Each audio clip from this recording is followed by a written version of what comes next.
for our From Preferences to Successes Using the MBTI Type for Student and Employee Success webinar. My name is Kim Rivera, and I'm the Associate Marketing Manager here at CPP. I'll be moderating today's webinar. Today's webinar will run for approximately 90 minutes. During the presentation, if you have any questions, please submit them to me using the question function in the webinar controls. Patrick will be pausing throughout the webinar today to answer your questions.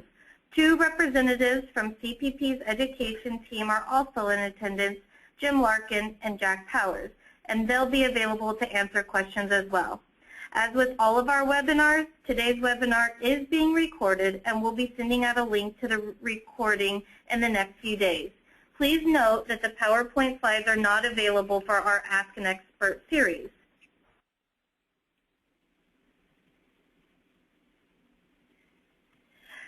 It's time for our contest. Today we have a special giveaway, and this time which is our very popular ebook on relationships and conflict.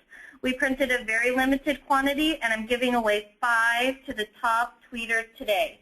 Here are the rules. Follow @CPP Education on Twitter and use the hashtag CPPAAE in all tweets, as this is how we can track your tweets. Share relevant and quality content and have fun and learn a lot. The contest will end today at 1 p.m. Pacific and 4 p.m. Eastern Time. The winners will be announced through Twitter.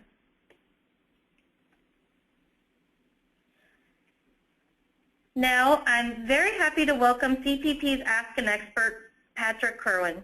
Patrick is the owner of Kerwin Associates in San Diego, California, and is an MBTI Master Practitioner. For over 20 years, he has used the MBTI instrument to develop individuals, teams, and organizations. He conducts MBTI workshops on a variety of topics, including stress, team building, career development, leadership, change, and conflict.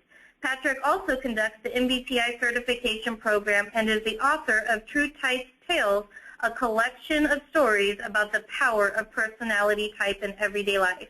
So please join me in welcoming Patrick as I turn over the webinar to him. Welcome, Patrick. Great, thank you, Kim. And good morning, good afternoon, good evening, wherever you are, and welcome to the webinar today.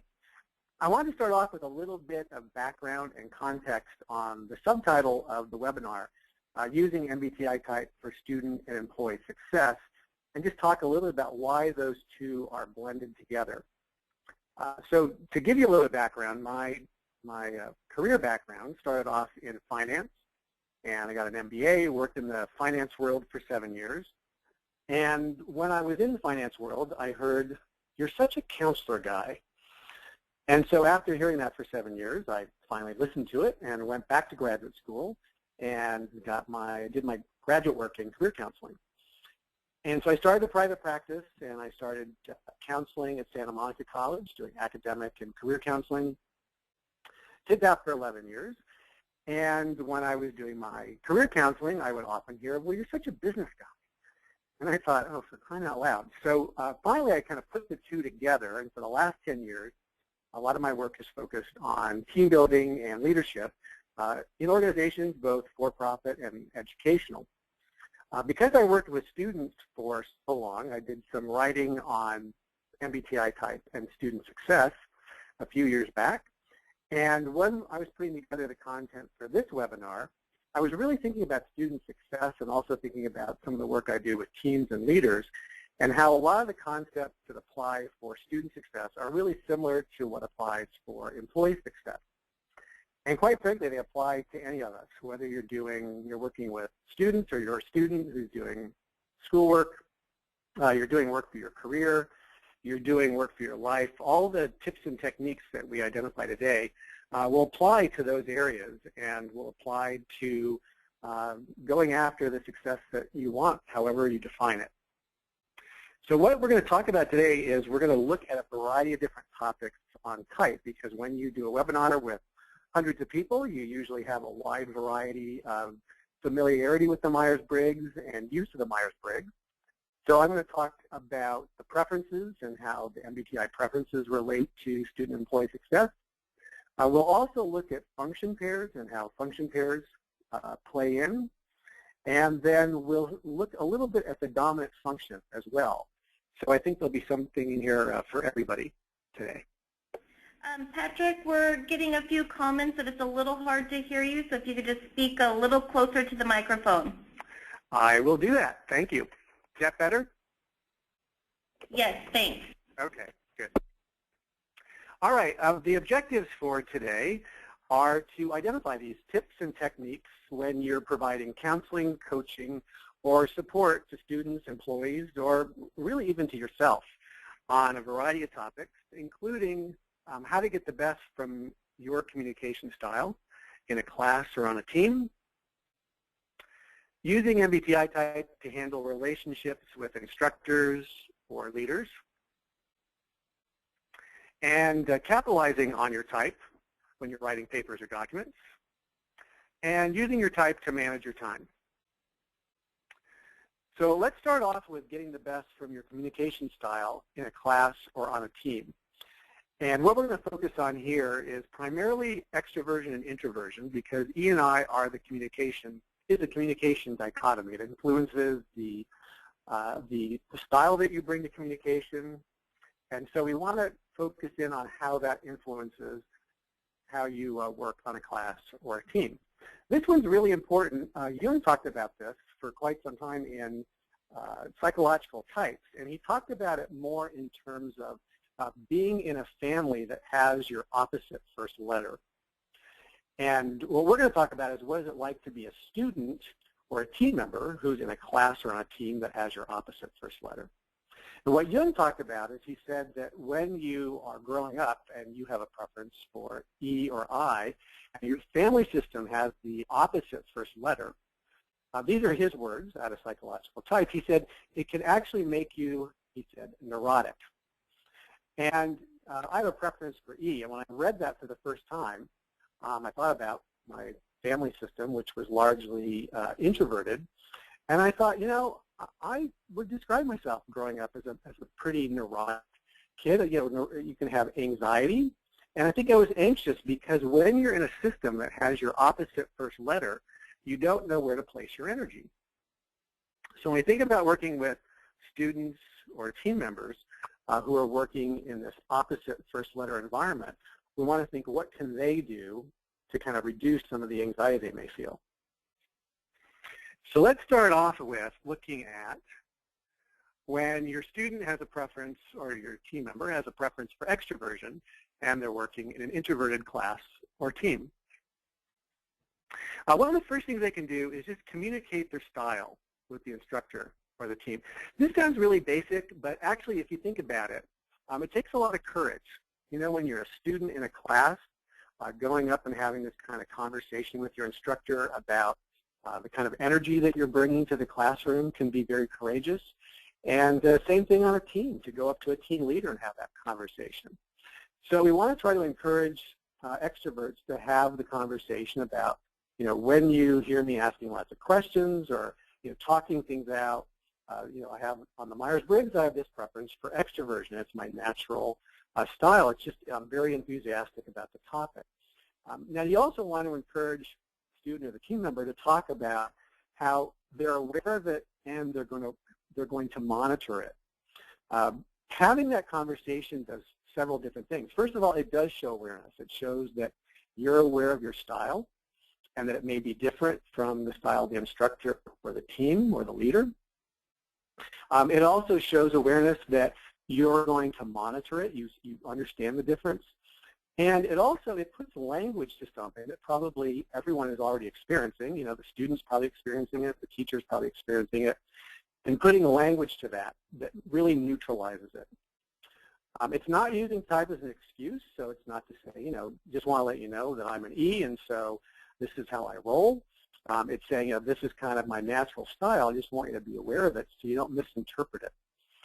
Anytime that you are, in this case, an extrovert working in an introverted environment, your extroversion can get misunderstood. So making sure that it really is clearly understood what's happening.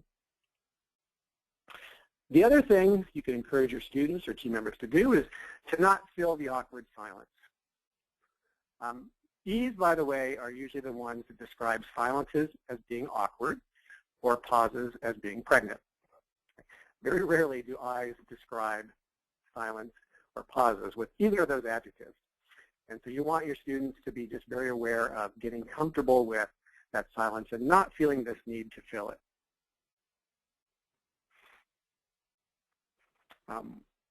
Encourage them to watch how often they interrupt or add on to other people's statements. I just did a team building workshop yesterday, and this one came up. And the E's on the team talked about how adding on to, interrupting, is very energizing. So they talked about when they're in meetings, if a lot of people are adding on to or interrupting, it's actually a great meeting. They feel like they kind of nailed the meeting. And when we talked to the introverts, they of course said that it was actually very disruptive. Sometimes they viewed it as being very chaotic. And if you think about this, this is a good, sort of a, I think when E's really understand this part about extroversion, or introversion rather, is that for introverts, a lot of the processing is happening internally. And every time there's an extroverted stimuli, it really does interrupt that introverted flow. So to make them very aware of how often they do that. The other thing you can encourage people to do is to jot down ideas or questions that pop into their mind when they're in a class or in a meeting. This is something actually I started doing when I used to do individual career counseling appointments. And I have a preference for E, and especially if I was working with a client or a student that had preference for I had to really watch that almost physical urge to say something or add on to as soon as I had an idea. But I realized it would be very disruptive to our session and probably counterproductive. So I started taking down notes, and what I would tell my clients or students is, when you see me taking notes in a session, I'm not necessarily saying anything, writing anything about you or anything wrong. What I'm trying to do is get some of my thoughts out of my head so I can actually focus on our conversation. After you've written them down, the other kind of benefit to that activity is you can kind of go over them and see, is there something on there that really needs to be said? Sometimes the things that I wrote down, I thought, yeah, really, I don't need to talk about those. This is something that for extroverts in general, but with students and employees specifically, to clarify when they just need to talk something out. What can happen, this conversation came up yesterday in this workshop as well, is that when E's often process and kind of polish their ideas or their thoughts externally, and it's almost like it's in an external tumbler, and the I's can kind of get caught in that tumbler. And what happens with people with a preference for I is there's sort of a lot of projection on the myers-briggs. And I's can think, well, when I say something, it's kind of been polished. So when someone else is saying something, it's been polished, so I should really pay attention to that. And the paying attention to it requires some extroverted energy on the part of the I. And then the E starts talking and processing and kind of tumbling the idea around, and the I gets caught in that. And at the end of that, the I can think, what just happened? And the E can say, thank you. You've just been so helpful. And so what I've heard is from I's is when they hear an extrovert say, I just need to talk this out. I don't really know where it's going. They said they actually pull back on how much energy they put out to track the conversation. And sometimes they'll just check in at the end of the conversation.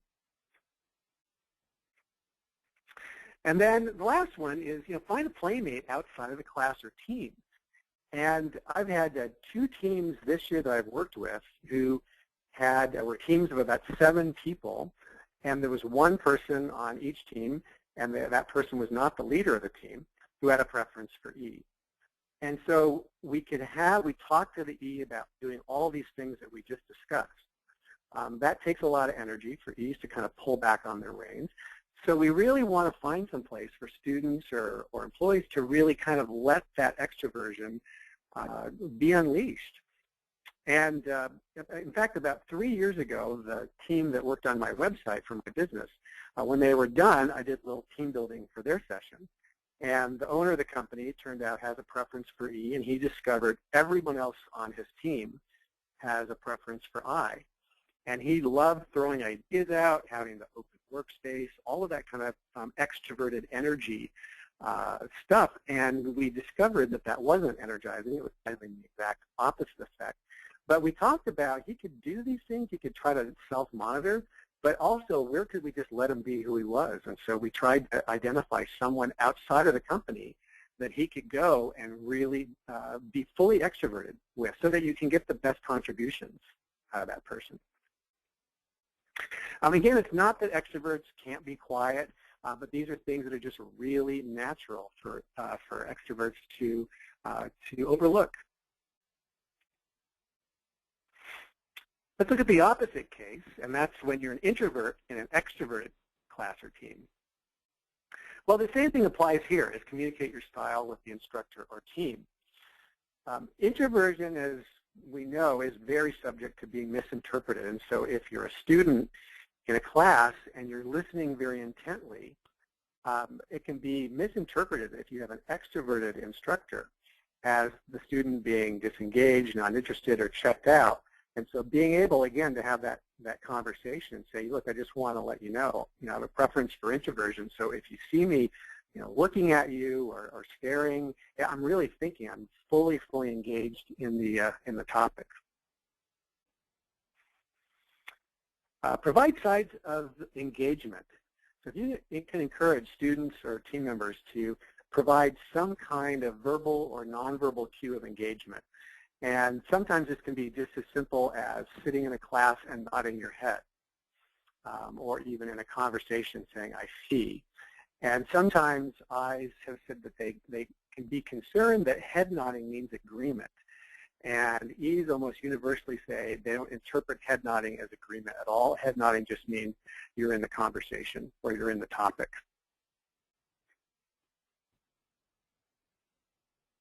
Try jumping into the conversation. So this is kind of counter to how eyes are wired, and sometimes the jumping in can be after frustration, which is a different workshop on type and stress. So we're not talking about that kind of, I have something I need to say.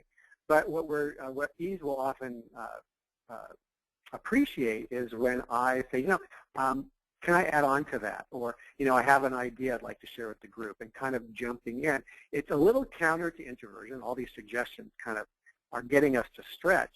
But what E's will say is that sort of interrupting the E's while they're in their process, they don't view that as rude.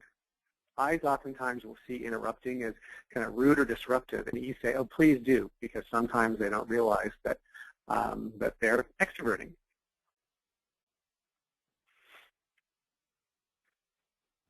Another technique you can encourage your students to do is share a thought or question before it's fully formed. Because of this internal polishing process, I oftentimes like to get things, not necessarily fully decided, but at least pretty polished before they put them out there.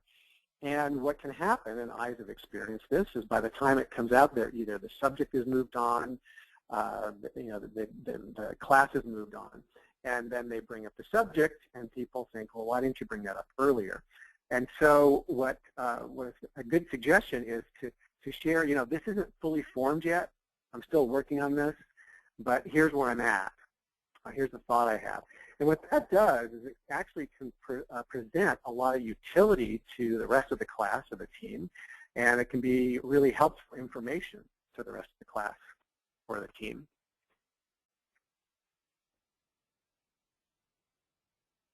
Sort of like when E's need to say when they're just talking something out, if I's can clarify when they just need time to think or process. If they do that, their introversion is less apt to be misunderstood. And then sort of like the E's need to find a playmate, finding introverted time for yourself outside of a class or team. This can be as simple as walking by yourself from class to class, or walking by yourself from meeting to meeting. I worked with a group of counselors this year, and some of the I's talked about how they work in a very extroverted team where there were lots of meetings, plus they were working with students all day long. And so they would want to just take a little bit of time. They needed time in between meetings to get some introverted time. And the bullet right before that, the clarifying, was really important, because when they did it and didn't clarify what they were doing, some of their extroverted team members thought, well, is something wrong? Why aren't you walking with the group? So just saying, I just need a little bit of introverted time to, walk from meeting to meeting, and putting the language to really practical use.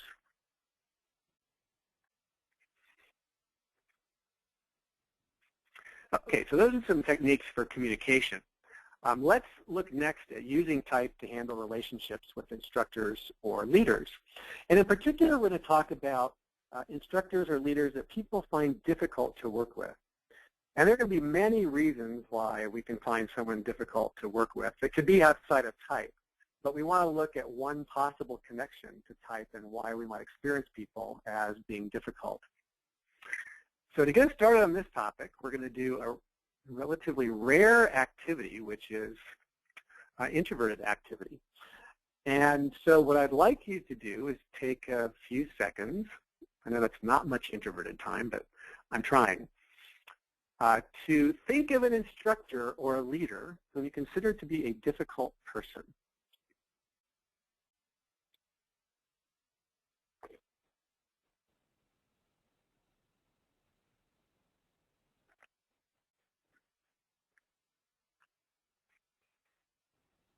Just one will suffice.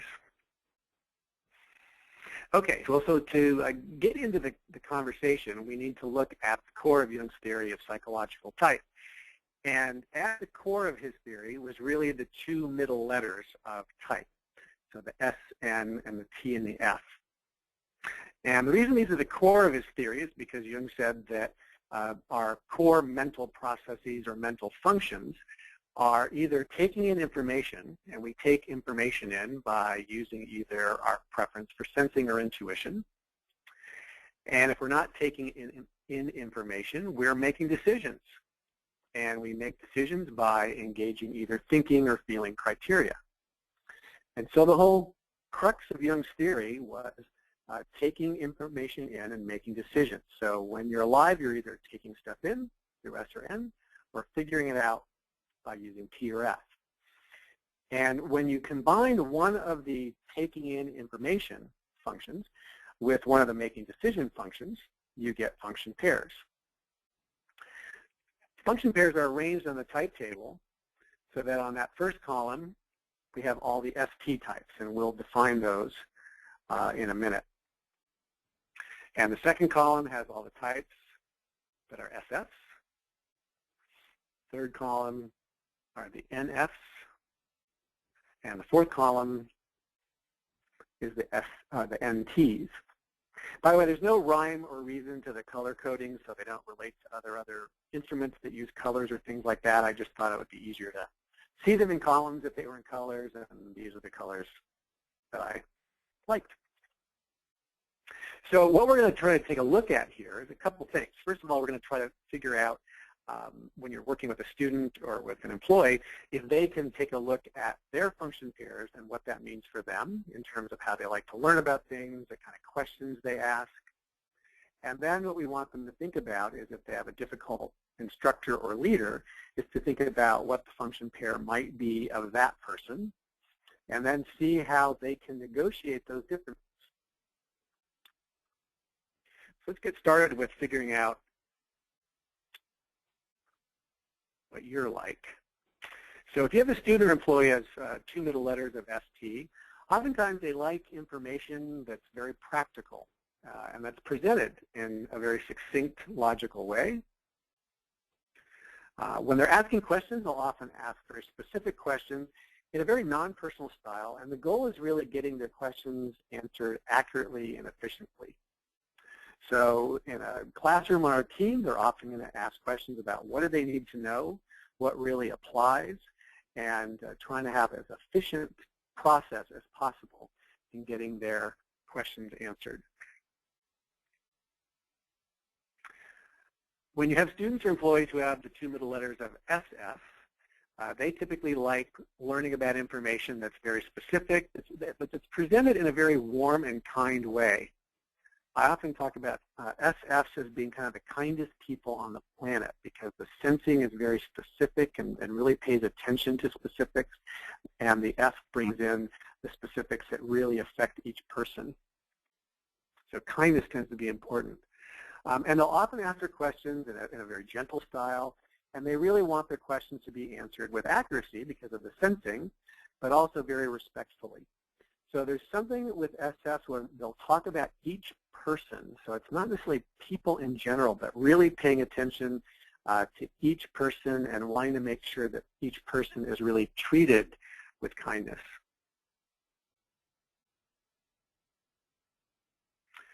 When you have students or employees who have the two middle letters of N and F, they usually like information that's abstract, that's presented in a warm relational way where there is really a focus on the relationship between the instructor and the student or the leader and the employee. They'll often ask questions that are very conceptual in a very kind of personal way that has personal meaning to them with the goal of having some, again, personal insight. So oftentimes they want to really know the instructor as a person. They want to like the instructor or leader as a person. And when you have students or employees who have the two middle letters of N and T, they usually like information that's conceptual. They like it presented in a very logical, analytical way. And their questions are often very theoretical. And they'll ask them again in a very non-personal way. And the goal is really to have their intellect expanded. So they like to explore theories, connect theories, demonstrate competence. They want competence demonstrated by the instructor or leader. So you can get your students or employees kind of centered on what are their two middle letters, what does that mean for them, and then can really think about that difficult person. So you can think about the person you identified a few minutes ago, and let's see if we can figure out their two middle letters if you don't know them already.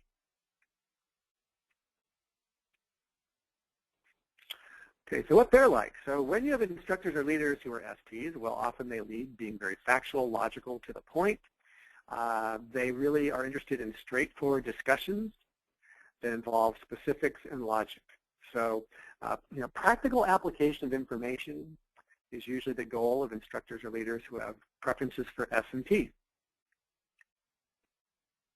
Oftentimes, you can find them teaching subjects or working in areas that have clear rules and guidelines that appeals to the S&T. SF instructors or leaders like being detailed, specific, and kind, and they're usually most interested in pleasant discussions that involve real, tangible information that helps people in a practical way. And they're often found teaching subjects or working in areas that provide a practical service to others.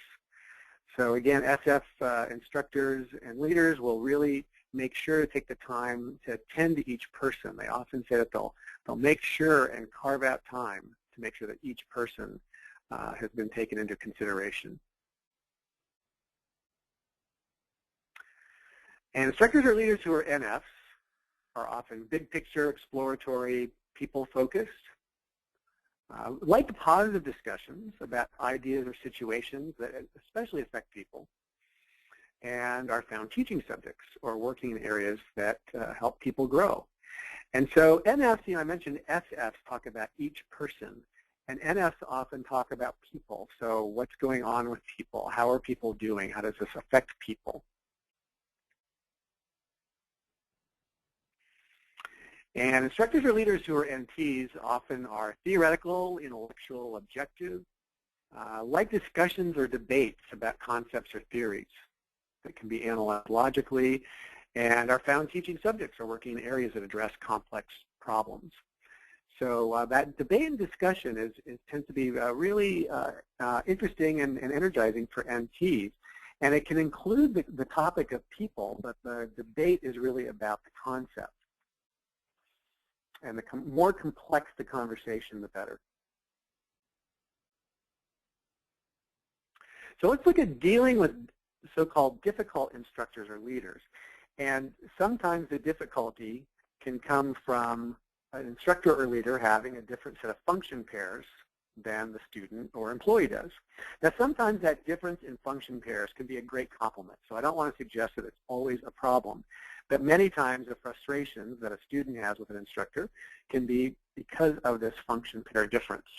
So what do you do with that?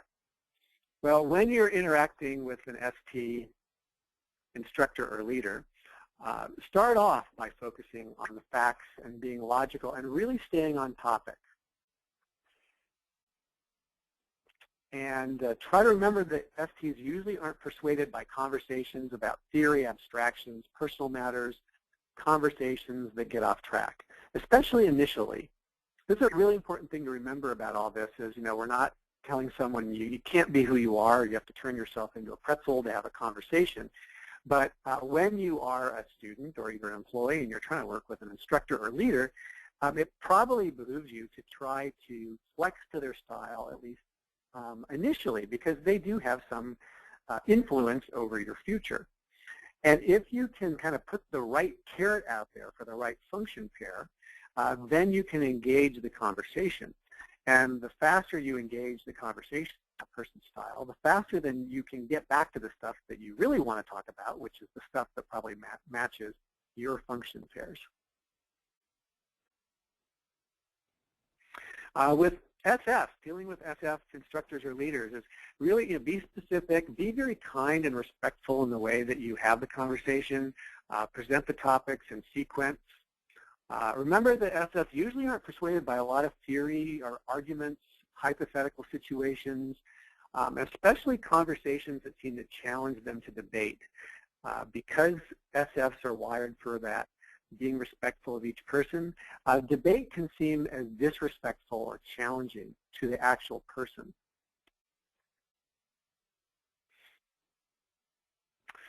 When you're interacting with NF leaders or instructors, focus on ideas, show your personal side with them. If you can focus somewhat on the relationship and valuing that relationship, that goes a long way with NF leaders and instructors. Discuss different topics and how they relate to one another. NFs usually aren't persuaded strictly by facts or logic or by conversations that seem too black and white.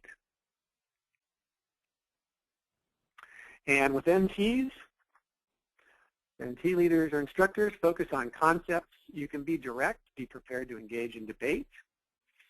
You can be more direct with NTs than just about any other type, and they won't take it personally. NTs usually aren't persuaded by technicalities, subjective reasoning, conversations based solely on feelings instead of objective analysis. If feelings are one component, that's a different story, but based on feelings alone, doesn't work so well. So I'll give you an example of this, and this is an example that's in my the book, and it's not about an instructor or a leader, but it is about someone that had influence over my future, which was a potential client. And it was a husband-wife team that own a company, and she has preferences for SF, and she took the myers-briggs, and we did an individual interpretation. And she found it really useful and thought that each person on her team could really benefit and wanted to have each person on the team, including the front office staff and the other staff, take the Myers-Briggs. But she owns the company with her husband, so she said, we need to make this decision together. And so we had dinner to talk about this, and I didn't know his type on the front end, but from our conversation, it appeared to me that he was at least giving off S and T. Whether or not those were his preferences, that is definitely what he was putting out there in asking questions like, give me examples of other workshops you've done that have addressed our specific needs. What were the successes? How will those successes help our success? And so I am not an ST. I have preferences for N and F, but I thought I'd better speak some ST.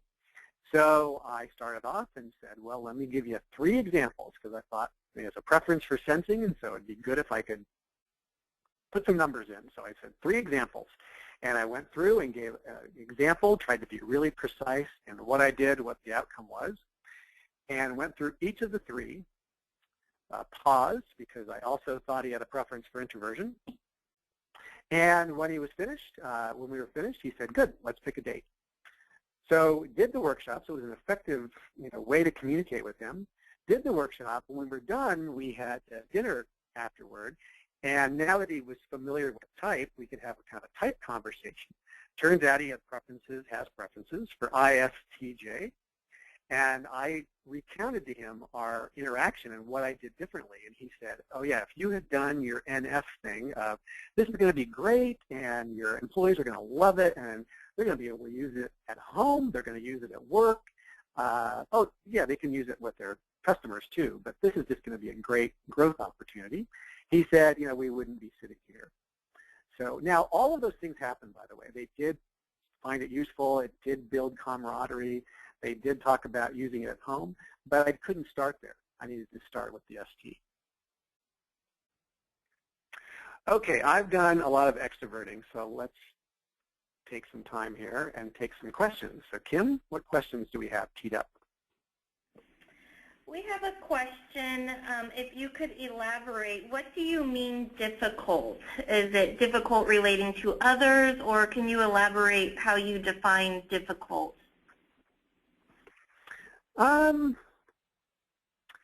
Well, I think the difficulty is if we're talking about the function pairs here, because people, let me back up. So when I ask a question about a difficult person, a lot of times the difficulty is because of these function pairs. So you could get, for example, I hear this quite often, is you hear an NF talking about someone who's difficult, and it turns out that person has preferences for S and T.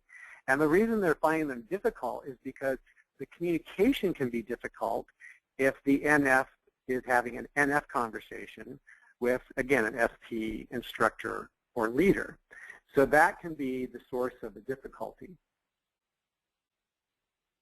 Like I said, difficult can come from many different places, but in this application, it was looking at opposite function pairs. I've seen the opposite happen where you can get an ST who finds NFs difficult, in quotes, to work with, and it's because of this different approach in terms of how they communicate with each other, and again, where they start in the communication. Okay, we have another question. I always thought I and E complemented each other very well in relationships, for example. In what setting do you think E and I differences are helpful versus difficult? Well, I think they can be helpful, and I think they're probably most helpful when people understand type, quite honestly. I mean, I think that's probably what a lot of us do when we use type. It's a lot of the work I do is helping people see what the benefits are of the opposite preferences. In the absence of the language, they can seem like that they're opposing each other. So E's and I's will talk about how I's help calm them down. I just talked about this yesterday in this workshop I did about what they appreciate about their opposites. And so E's bring a very calming energy. They help E's kind of think things through a little bit more. They appreciate the insights of the introverts. Introverts said, one of the things the introverts said yesterday is they like that the extroverts kind of get things started and kind of jump right in there, and that the extroverts kind of bring them along in conversations. So absolutely, it can be a wonderful compliment, but I think we have to also, we have a preference for F, so I think it's easy to want to look at all the positives, which can exist, but I think there's a lot of misunderstanding that also happens between E and I. It's a really big one. I think it's one of the most important ones because it's the starting point of communicating and interacting. And if you can't get that one working very well in a team or in a relationship, it's hard to work on the other letters. Okay, Patrick, do you think you have time for one more, or would you like to move on? I'll take one more. All right, so we have a question here. Please share more insight on how to work with SF versus NF, leaders/students.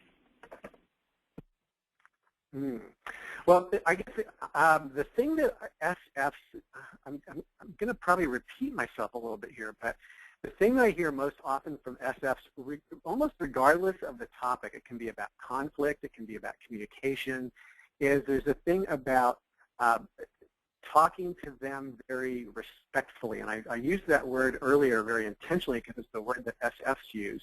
And so it means not getting overly theoretical, not kind of appearing as if you're talking about a academic theory, that you're really talking to them as a person, and that you're really, when you're with them, that you're really taking the time with them. So there's something about the sensing that with SFs that they want people to be careful with the words they use, and they really want people to to really, when you're with them, to be really be with them. I think it's part of the sensing, is to really be, in the moment with them, and that's what I hear a lot from SFs. If that doesn't fully explain it, what I usually encourage is to go to another expert, which is someone who has a preference for SF, and they can probably elaborate even more. Okay, so I'll hold some more of the questions for the end of the webinar, so please move forward. Good, thanks. All right, let's talk about capitalizing on your type to write papers or documents.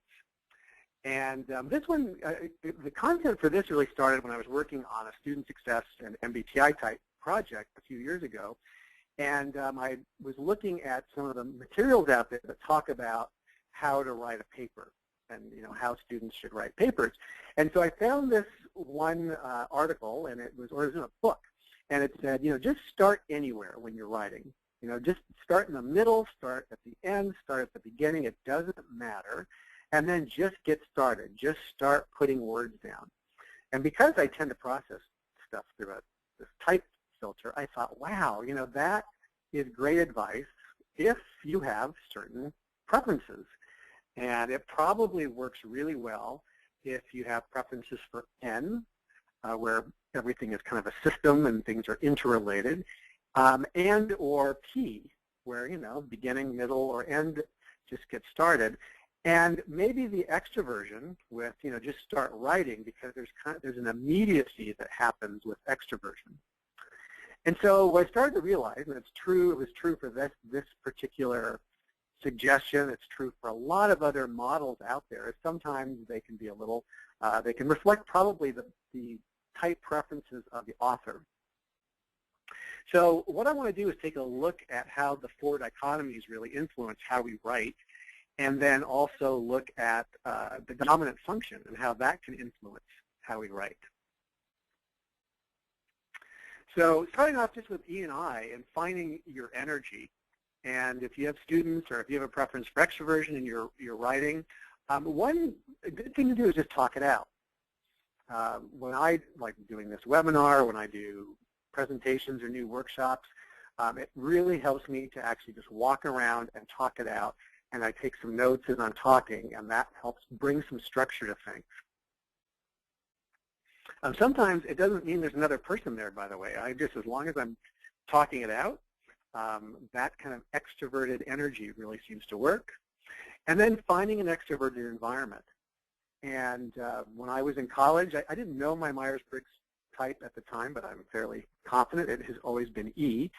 And when I was in college, I used to go to the library because that's where I was told you should study. But upon reflection, after I took the myers-briggs, I realized I always picked the busiest part of the library to go sit. I tried the quietest part because that's what you were supposed to do, and it didn't work for me. And so the busy part really helped. And sometimes it's been going to a coffee shop or a busy place, not with earbuds in, but where there's a lot of extroverted activity. I don't need to be a part of it, but being around it can be helpful. And some of this with your students can be very counter to what they've been told, either by family or by books, about the ideal writing environment. And for I, it's kind of the opposite, right? So to think it through. So there's that immediacy with extroversion. And for I, kind of getting organized in your mind, what are you going to do? Swirling around in your mind, depending on your other letters. And then finding an introverted environment. So my college roommate did not go to the library. He actually stayed in our apartment. I was gone, which was probably helpful for him. And he really liked that quiet space in our apartment to go study. I have a friend now who writes a lot of reports and documents for his work. And when he writes, especially big documents or reports, he needs to go on the weekend. He can't do it at work. He needs to go in when everybody is gone so he can really get focused. And then starting with what you know. So S&N is about taking in information. So when you have a student with the preference for sensing, is, what are the instructions? Start there. What information do you have? What are the steps you need to take? And what specifics are you going to include in your writing? And if you have a preference for intuition, you can start with what's the theme? What's the story that you want to tell? What connections can you make? And what concepts are you going to include? Now, the thing is, we need to do both of these when we're writing, but this is with what you start with. And if you start there, that will give you the grounding to do the opposite. So I remember in college, I have a preference for intuition, and I had 2 semesters of writing. The first semester was creative writing, and the second semester was expository. And the first semester, because it was creative, I really enjoyed, and I got an A in that class. When I got to expository writing, I had the same instructor because I loved her from the first class. And all of a sudden, I was getting B's in expository writing because I was still writing from an N perspective, and expository writing is focusing more on sensing. And I didn't know that. I was working in my type, and I stopped with intuition. And so we want to start with, we'll be most likely to get going if we start with our preference, but at some point you need to kick into your opposite. One of my friends has a daughter who has a preference for sensing, and my friend has a preference for intuition. And a good thing to do is just to outsource it. After you've done what you think is a really good job, if you have a preference for sensing, is showing it to someone with a preference for N to see if you've made all the themes and connections. Another friend of mine has a daughter who's at San Diego State, and I remember last year when she started school, I gave her the Myers-Briggs. She has a preference for sensing, and she talked about how in her English class, her instructor said that, or she said, she felt like she wrote like a 5th grader. And we talked about her preference for sensing, and that what she was doing is her perception of a 5th grader was that she was being very, very specific in her writing, and her instructor, who seems to have a preference for N, wanted her to talk about themes and connections. And so we talked about how to kind of push, start with the sensing, but then not to end there, then to sort of step back and say, okay, what does it mean? What is the story? And then finding your voice of T or F. And some of this, finding your voice kind of depends on the situation or the audience that you're writing for. But for thinking, you want to use an objective, topic-focused voice. And for feeling, a relational, person-centered voice. And again, probably starting in your natural voice is easier and then modifying it if you need to. I had this happen actually a few weeks ago. I'm doing a workshop tomorrow, and one of my participants emailed to find out if there were hotel rooms still available for the training. And she has a preference for T. And so I started to write the email, and the first thing I wrote was this: it would be great if you could check with the hotel to see if they have any rooms available.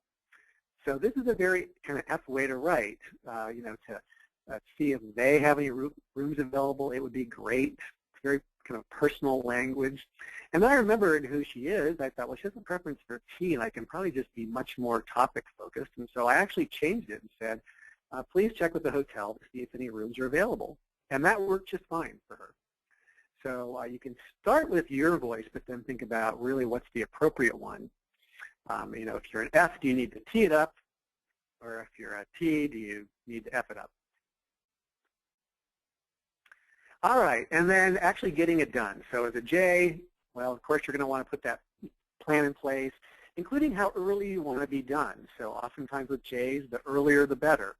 And so sometimes you want to set an earlier date for yourself, and then get organized, put that plan into place. And with Ps, find out the deadline, and it's really the real deadline. And this came up in this team building I did yesterday, as the piece talked about, oftentimes deadlines seem artificial, so they really wanted to know the real deadline. And then go with your flow. And these, might sound basic when you work with type, but for students or people that are even new, when they're new to type, especially for perceiving students, this is a really different way from a lot of what's written about how to write a paper, and what they've been told as they're growing up about how to write papers.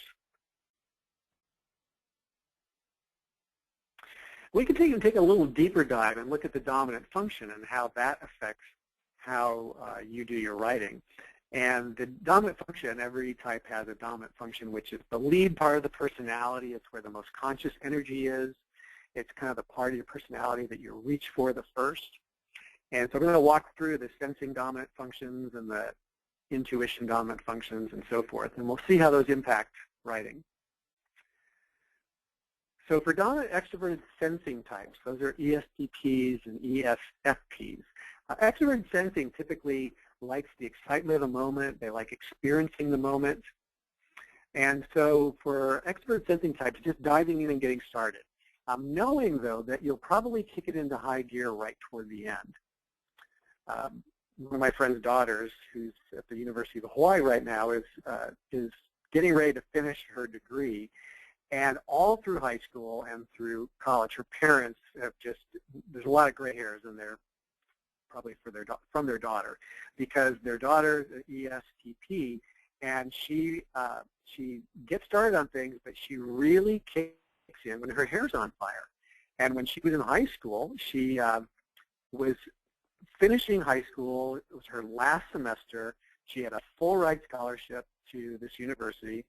And so she needed to get good grades in all her classes. And on her English class, the instructor said, have your final paper turned in by this particular date. She turned it in, but apparently her instructor left a little early that day. So she got a report card, and she wasn't passing. So her parents, flipped that. She was just completely not affected by any of that. She said, I turned it in at the end, but I turned it in on time. And he left early, and so she was able to demonstrate that. And he said, you know what, you're right, I left early, and she passed the class. She's doing it now. She's in her last semester. She needs to pass this last class. Only offer in the fall semester. Her parents are having a heart attack. I just said, you have to remember who she is, and this is when she does her best work. Dominant introverted sensing, which is about taking in information and storing it and cataloging and getting accuracy. Really, you need to make sure you've got the information and the instructions. Those are really key, kind of getting your ducks in a row, and that will help those two types, ISTJs and ISFJs, write most easily. Okay, the intuition types, extrovert intuition. Dominant extrovert intuition is like brainstorming. It's making things bigger. It's making things possible that don't seem possible. So ENTPs and ENFPs. Start wherever you want. This is the beginning, middle, or end suggestion here, is starting just wherever. I have a friend who just had a sabbatical. She had to write a report for her community college, and that's exactly what she did. She just kind of started here, there, and then at the end, she kind of saw how it all fit together. Dominant introverted intuition, INTJs and INFJs, it's a little different. So we're brainstorming with yourself. It's going inside, swirling, looking at connections, patterns, interrelationships. Pondering time is really important for dominant introverted intuition types. So looking for patterns and looking for connections in your mind first, kind of making things bigger in your mind and then bringing them back down. Okay, the thinking and feeling types. Dominant extroverted thinking, ESTJs and ENTJs. Extroverted thinking is using that thinking logic to get the world organized around them. So for them, make a plan, execute it, get her done. That will get extrovert thinking types writing most quickly. Introverted thinking, ISTP and INTP, is a little different. It's getting some internal structure, internal logic, logical organization to things around them. So for those two types, they really need to come up first with a logical framework in their mind in a way that makes sense to them. And then they need to get it done when they want. So ISTPs and INTPs tend to be some of the most independent types. So you don't want to kind of tell them what to do too much. All right, for our feeling types, dominant extroverted feeling, ESFJs and ENFJs, they like to use their feeling to kind of organize the world around them too. So coming up with a plan and doing it, it'll feel good. Extroverted feeling I often describe as it's about closure, because feeling is a judgment function of decision making. It's about happy closure. It's like, how can you get something done so that you'll feel good about it? And then the other feeling is dominant introverted feeling for ISFPs and INFPs. Introverted feeling is about attending to deeply held inner values. It's about checking in with yourself on how you're doing, how you're feeling. And so for those two types when they're writing, they really need to get the writing done in their own way and in a way that feels right. And it really is about feeling. It's about how does it feel to them. Do they feel good about the writing and the way they're doing it? They also, sort of similar to the introverted thinking types, can be very independent in how they get their work done.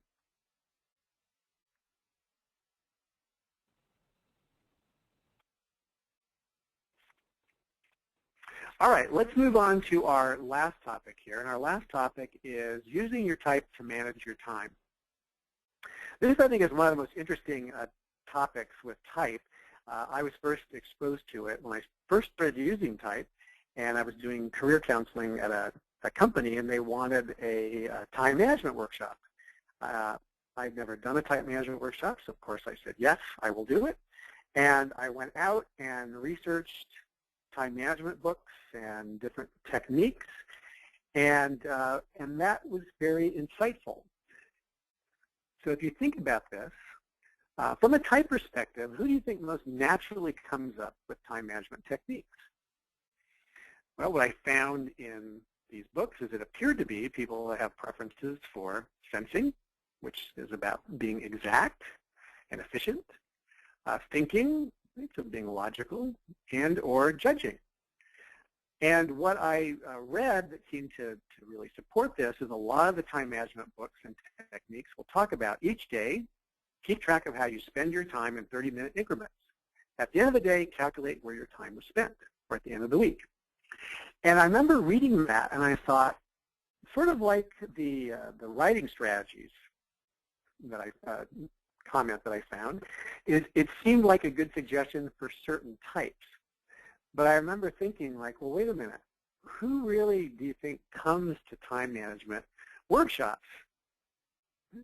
And I thought, well, it seems like it's probably people with preferences for N and or P. And what I would hear from a lot of N's and P's that went to time management workshops was, you know, I went to that time management workshop, but I don't know where that planner thingy went. And so it's not that, you know, N's and P's can't organize, but it's you have to do the organization in the right time management in the right way for the right type. And so I figured, you know, if people could keep track of their time in 30-minute increments and then tabulate it at the end of the week, they probably wouldn't need the workshop. So something was missing. So I really tried to think about developing this workshop in a way that appealed to a variety of different types. I didn't know the types of the people that were coming in, but I thought, you know, there might be a mix, and so I just decided to offer kind of a sampler platter, and I offered some traditional time management techniques like the keeping track of your time, but I also thought I need to find some that are more non-traditional. And so one of the books I found that was really helpful talks about non-traditional time management techniques, and you can see at the bottom there, it's called A Time Management for Unmanageable People. It's been around for quite some time, but I think the topics and the concepts and the techniques that she talks about there are still really relevant today and really appeal to different types besides the S and the T and the J model. So for example, one of the strategies that she talks about And this one really speaks more to introversion, is to build white space into your day. And what she talks about is that when you look at a print ad or you look at a book, there's white space. It's not just all the letters or it's not all the print. They leave some white space so that you have some contrast. And she talks about the need for contrast in our day. And so it can be as simple as blocking out time on your calendar that people can't schedule meetings for. And then you do with that time whatever you need to do. I just had somebody in a workshop last week that talked about this who has a preference for I, and we all know how extroverted work is, and that there's busy meetings and going from one thing to the next, and how it just kind of became this expectation that you would just do back to back to back. And so she started building in time for herself to get from one meeting to the next, so she wasn't always showing up to a meeting late because one stopped at 10 and started at 10. And it also just gave her some time to collect her thoughts as an introvert. The other suggestion made in this book is to buy brightly colored plastic bins and throw papers into them in a way that works for you. Now, most time management books would say, do not do that. That's not a good organizational style. She said, if that helps you organize and you know where things are, then go ahead and use those plastic bins. The other thing that she says in there is if you can find something on your desk or on your computer in 3 minutes or less, you have a system that works. And I was doing a workshop at a university this summer, and I was at someone's desk that was trying to find something for me. And I have preferences for E, N, F, J, and she does not. She has preferences for N and T. And when I got to her desk, even though I've used type for 23 years, my first reaction was, oh God, she's just never going to find this thing. Like, where could this possibly be? And sure enough, she reaches in and she pulls out exactly what I needed. And I remember I really caught myself. I thought, you know what? She's got a system. And the worst thing that could happen for her is somebody to come in and say, let me organize your office for you. I have a colleague that works at a big university in the Midwest, and I was there over the summer doing some work, and I saw her inbox, and her inbox has 400 emails in it. And she has preferences for E and FT, and we really talked about it. And the thing is, she knows where information is. Because we talked about, do you think about using folders? And she said, if I use folders, I'm going to screw up my system. I know where things are. The other one that I just thought of that actually is not on here on this list is another suggestion she makes is to use Post-it notes and put them anywhere you'd like. Put them on your computer, put them on your desk. And most time management books talk about get rid of Post-it notes. You shouldn't have all these stickies everywhere. And she says, if those little stickies help you get the job done, then just do what you need to do. So some really great suggestions in there. So when you're working with students or working with people on teams on how to manage their time, you really want them to think about strategies that will really work for their type preferences. Okay, because I have a preference for J, I just want to review what we've covered today. So we talked about getting the best from your communication style in a class or in a team. Check. Using MBTI type to handle the relationships with instructors or leaders. Check. Capitalizing on your type to write papers or documents. Check. And using your type to manage your time. Check. So I hope you picked up some tips and techniques that you can use with students or with employees and even use with yourself. And what I'll do now is turn it over to Kim, who has some other information to share with you, and then we'll take some more questions at the very end. Okay, thank you, Patrick.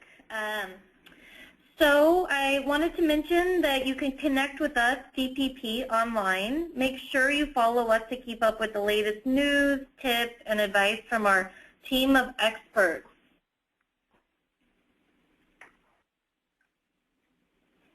Today we are running a promotion for our webinar attendees. Spend $350 or more and receive a Typehead mug with a $25 Amazon gift card. Make sure to use promo code DEC2014. The offer will expire on Friday, December 19th, and note that this is not valid on previous purchases or with other promotional offers, and is not valid on international orders. It is one per customer, and make sure to use the promo code when you place the order, and you will receive the mug and gift card separately than what products purchased. So don't fret if you don't see your mug with your purchases right away. They'll come just a little bit afterwards. If you are an international customer and would like more information on products and services, please go to cpp.com/global sales. If you haven't done so already, please check your email preferences by visiting cpp.com/emailpress. If many of you do not receive our webinar invitations or follow-up emails, it might be because you are unsubscribed from our system. Now, this webinar is eligible for 1.5 MBCC approved CE clock hours as well as MBTI Master Practitioner credit. All certificate requests will incur a $7.95 plus tax processing fee. In order to qualify to purchase a certificate, you would have met the eligibility requirements as noted on the screen here.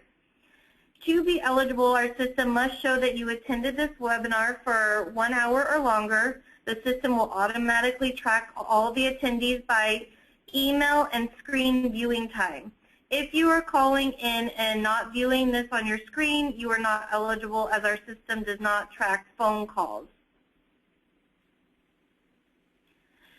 So one other thing that I wanted to mention is please note that the PowerPoint slides are not available for this Ask an Expert webinar, but again, the email will go out within the next week with the recording. So now we have some time for some questions that I want to go through with you, Patrick. So I'm going to start here. 1 minute, I had one up.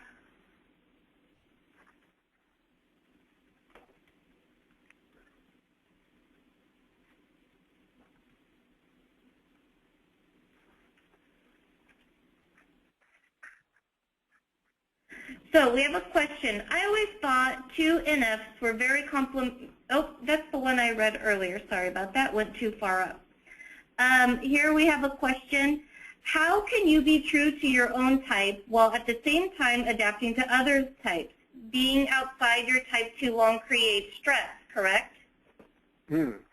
Yeah, so that's why I think I was saying that that when you are flexing your style, it's often where you're starting but not where you're ending.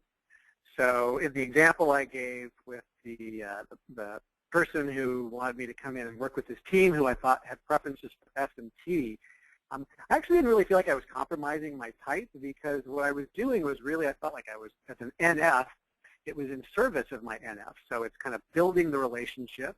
And I was doing that in a way that just gave him what he needed in terms of, giving him specifics and logic. Now, I didn't check myself at the door when I was doing that, or saying I can't be who I am, but I was just starting with what he needed. To your point, when you're flexing your style, you're going to do it most easily when it's in service of your function pairs. So, if you're an ST and you need to operate outside of ST, you'll do that most easily if you find that it's going to help things run more efficiently, more quickly. My best friend actually used to be a financial software trainer. He was an ISTJ. And people going through financial software training, would oftentimes have meltdowns in the training. They'd get frustrated. They'd have emotional kind of reactions, things that as an ISTJ weren't his favorite things to deal with. But he would work with people and helped them because he knew that if he helped them, it would help things get done faster. So it wasn't like as long as there's that connection to your two main letters, then we'll do our opposite letters. We have to operate outside of our types every day because life requires all 8. But we're going to do those opposites most frequently when they're in service of our type. Really good question.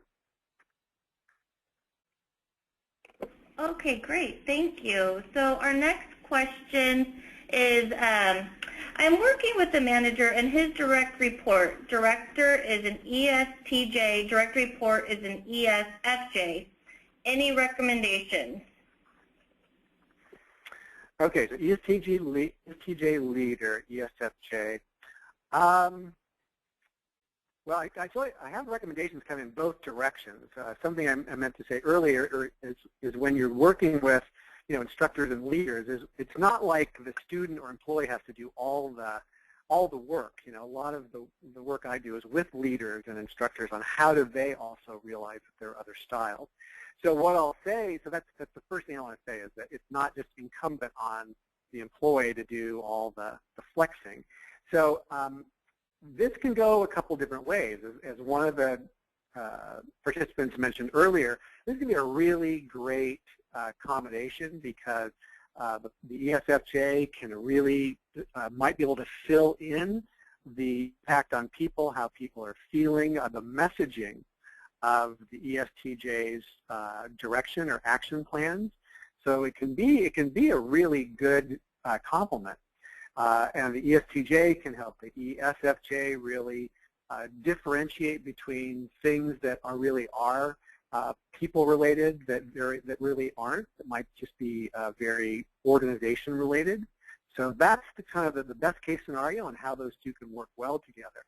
What they'll want to watch for is they have very different dominant functions. So you have an ESTJ who has dominant extroverted thinking, which is really about using logic to get things done and organize things. And then you have an ESFJ who extroverts feeling, who wants to have harmony. So they're both going to be focused on kind of outcomes, but how they get there is going to be really, could be very different. So I'd want to encourage the ESTJ leader to understand that F preference, and that for things that may seem to the ESTJ to not be personal at all, to think about that they actually might be interpreted that way or received that way by the ESFJ. So to really catch him or herself or review what he or she is going to be saying to the ESFJ before they say it. And for the ESFJ, what I would really want to recommend is this idea of really trying to filter input from the ESTJ and filter it by asking, is this really about me? Is this about people? Or is this really truly about the task or the organization? And to really make sure that comments aren't being interpreted personally. A lot of times what T's will say, and this can be kind of liberating for F's, is that if they have something they want to say to you that isn't personal, it's about you or your performance or something that's personal, they will say it. And in the absence of hearing it, you can just know that it's not personal. So that would be, there's kind of work to be done on both sides there to make that relationship work. Okay. One other question. What do you do with people who feel like they use both preferences equally and can't determine type? Is there such a thing as being right in the middle between E and I or S and N? Well, according to this theory, no. And so it's the example, we use the right hand, left hand as the closest example we have. And so when people say they're in the middle, we're kind of trained all our lives to think that it's better to be in the middle because that means you have facility with both. And the right hand, left hand, what I have people do is it's try to sign their name or write with both hands on a pen. And what they end up seeing is that actually, if you have two opposite ways trying to do the same task, they can interfere with each other. And so the theory says you have a preference for one or the other. E or I is really a tricky one because what the type theory suggests is that each of us, regardless of your first letter, each of us extroverts part of our personality, so we live in our outer world, and each of us introverts part of our personality. And so that one can be difficult because people can really see themselves in both. So according to the theory, no, that's not true. What I want to hear from people is what is their perception of using both equally? I'll give you a really good recent example. So yesterday I did this workshop. It was a bunch of physicians, and there was a guy in the very beginning who said, we were going through, I was describing the 8 letters and having them choose their self-estimate type, and he couldn't pick. He kept saying, well, I do both. And I said, you're answering the wrong question, because I hope you do both, because if you're an extrovert and all you do is extrovert, then you're probably over-extroverting. And if you introvert and all you do is introvert, you're probably over-introverting. So we need to do both. And Jung's theory said both are essential for sort of balance in our personality. So I said, you're looking at what you're doing, but we're not asking that. We're asking, really, what's the preference? What is most energizing? And we went through, and sensing intuition, he really struggled with that one too. And he said, I'm both. And he would talk about what he does. Many times our work requires us to do things in addition to our preferences. And doing them doesn't mean that all of a sudden they're equal. Now, what was I thought was kind of cool was at the end of the workshop, he came up and he gave me a Star Wars analogy that was kind of lost on me, but the upshot of his comment was, he said, I've landed. He goes, I know exactly what my type is now. And he said, and I can see that what I was doing is I kept thinking about, my work and what I have to do for work. He loves his job, by the way. So operating outside of your preference doesn't always lead to stress. Again, if it's in service of your type. And so he does things outside of his type. He loves being a surgeon, but he understood. He goes, I'm an ISTJ. He said, I really see it, and I can see that, I have had to learn to do other things to be successful in my job. So it's about kind of really uncovering what's underneath that. Now, I will also say, to give you another example, there was another person in that workshop yesterday where there was one dichotomy. It happened to be T and F, and she didn't land.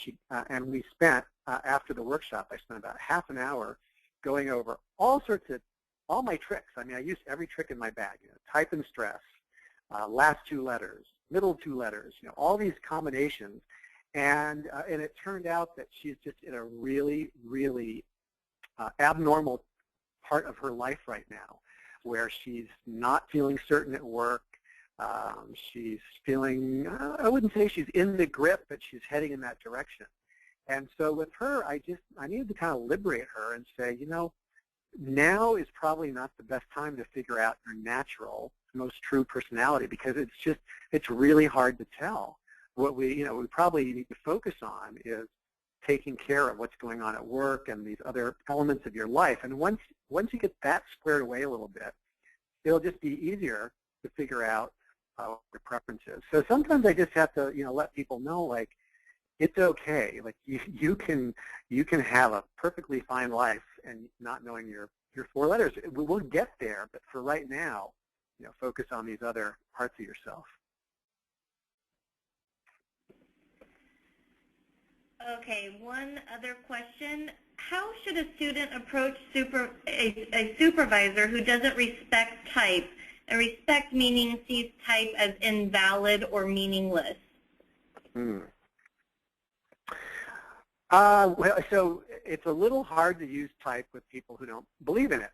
So that's probably the first thing. I don't know that that you can do much, quite honestly, right? Because people have to be open to the topic and open to wanting to use type to negotiate whatever situation they're in. I guess in that case, what I'm interested in knowing is I'd be interested in kind of knowing what the supervisor's hesitations are about type.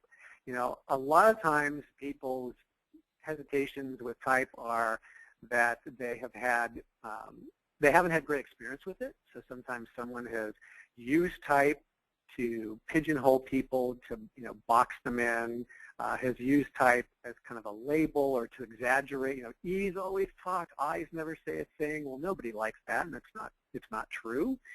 So I'd want to, again, I think there's a lot of question asking that happens more than answer giving in situations like that.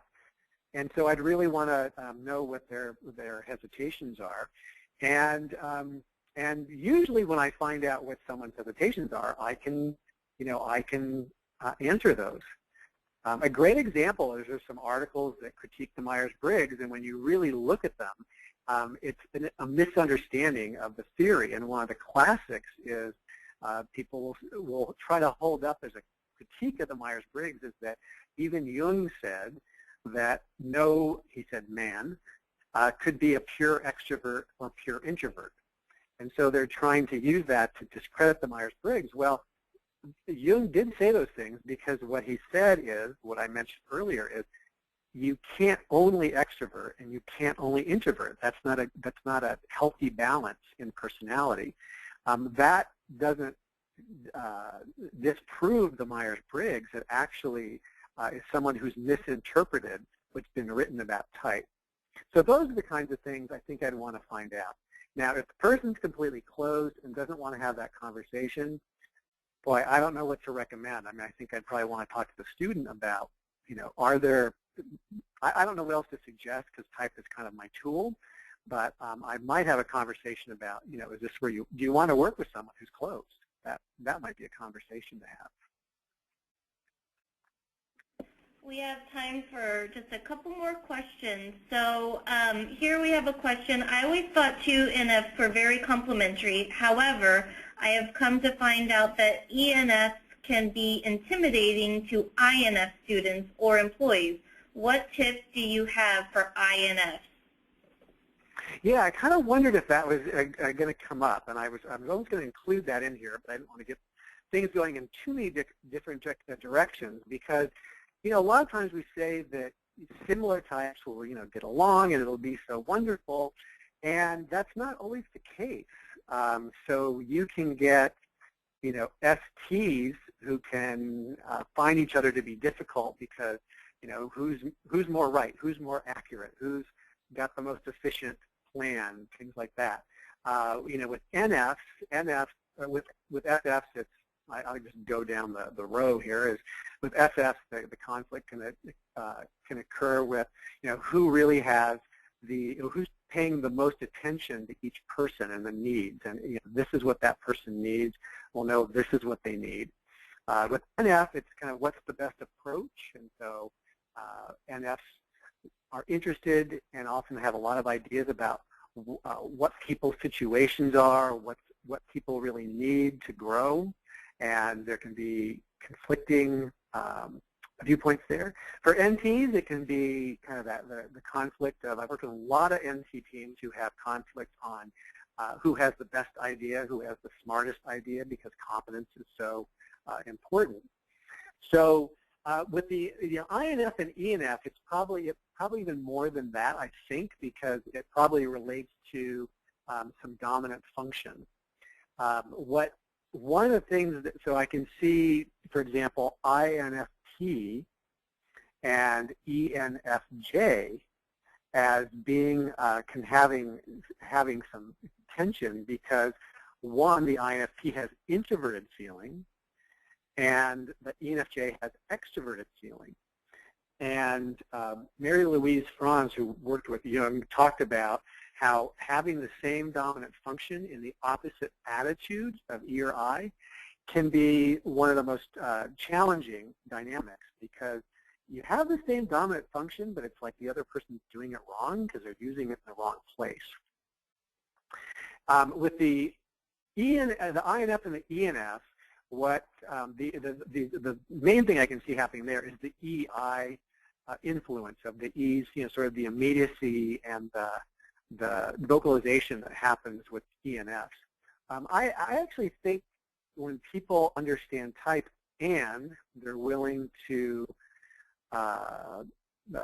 flex and grow, ENFs can actually really can honor what INFs really need.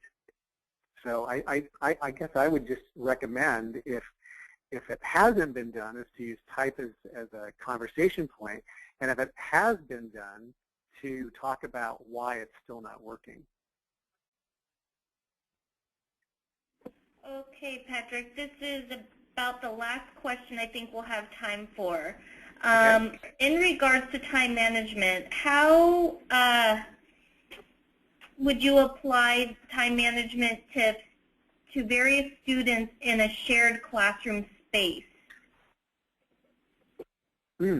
Well, I think what I would suggest is what I did with this group at this company I worked with, is to present again this sampler platter approach, and to not have a one-size-fits-all, but to present some strategies that work well for people with a preference for sensing and people with a preference for intuition, and make sure that the techniques that you're talking about apply to, you have enough techniques for each of the 8 letters, and that way you present them. And then what I said to the group I worked with is, here's some strategies that work for different personality types, and pick the ones that you think you can actually, that will be successful for you, and that you think will really help you with your time management. And then let the students or the employees pick the ones that really work. All right, well, thank you. Unfortunately, we have run out of time, but we all thank you for attending and asking so many excellent questions, and thank you, Patrick, for being with us to share your knowledge and expertise today. Thank you. Yes, please visit our website at cpp.com/askanexpert for future Ask an Expert webinars, and to find all previously recorded webinars as well as this one. Thank you all for attending, and have a wonderful day.